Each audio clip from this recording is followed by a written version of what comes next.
ನನ್ನೇ ತಕ್ಕೆ ನೋಯಿಸುವೆ, ಹೀಗೆ ತಕ್ಕೆ ಗೋಳಾಡುವೆ. ಹೆಣ್ಣೆ ನೀ ಕೇಳು, ಇದೇ ನಾಕ ಸಂತೋಷದಿ ನೀನಿರಲು.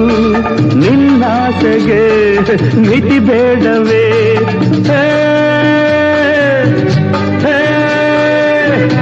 ಅತಿ ಆಸೆ ಒಳ್ಳೇದಲ್ಲ. ಯಾವ್ದು ಅತಿ ಆಸೆ? ಪಟ್ನಕ್ಕೆ ಹೋಗ್ಬೇಕೆನ್ನೋದಾ? ನೆಮ್ಮದಿಯಿಂದ ಇರಬೇಕು ಅನ್ನೋದಾ? ನಗು ನಗ್ತಾ ಬಾಳ್ಬೇಕು ಅನ್ನೋದಾ?